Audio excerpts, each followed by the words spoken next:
রব্বিরহামহুমা কামা রব্বায়ানি সগীরা। হে আমাদের রব, তাদের দুজনের প্রতি রহমত প্রদর্শন করুন, যেভাবে তারা শৈশবে আমাকে লালন পালন করেছেন। বাবা মা যে পরম স্নেহ মমতা দিয়ে একজন সন্তানকে লালন পালন করেন, সৃষ্টি জগতের কোনো কিছুর সাথেই তার তুলনা হয় না। এই মমতায় কোনো স্বার্থ নেই, নেই কোনো শর্ত।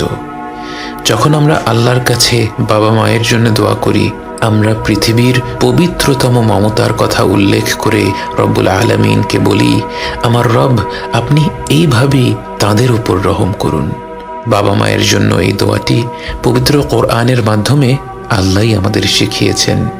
অথচ আমরা যদি শুধু বলতাম রব্বিরহামহুমা, এটাও একটা সম্পূর্ণ দোয়া।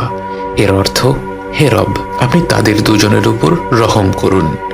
কিন্তু আল্লাহ আমাদের শিখিয়েছেন রব্বিরহামহুমা কামা রব্বায়ানি সগীরা। শৈশবে তারা কতটা স্নেহ মমতা ভরে আমাদের লালন পালন করেছেন, এ কথা উল্লেখ করতে গিয়ে আমাদের মনে পড়ে যায় তাদের অজস্র আত্মত্যাগের কথা। এই পৃথিবীর বুকে আমরা ভূমিষ্ঠ হওয়ার আগে থেকেই বাবা মায়ের আত্মত্যাগ আরম্ভ হয়ে যায়। রাত পেরাতে গর্ভবতী মায়ের ঘুম ভেঙে যায়, যখন তখন প্রচণ্ড ক্ষুধা পায়, শরীর খারাপ হয়, বমি হয়। বাবাকে সর্বদা সতর্ক থাকতে হয়, গর্ভবতী মায়ের যখন যা প্রয়োজন সেটার ব্যবস্থা যেন দ্রুত করে ফেলা যায়।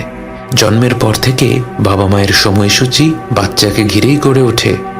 বাবা মা যখন হাত তুলে তাদের রবের কাছে দোয়া করেন, তার কতটুকু নিজেদের জন্যে আর কতটুকু সন্তানদের জন্যে তা তো কেবল আমাদের রবই জানেন। এবং তিনি জানেন বলেই আমাদের শিখিয়েছেন রব্বিরহামহুমা কামা রব্বায়ানি সগীরা।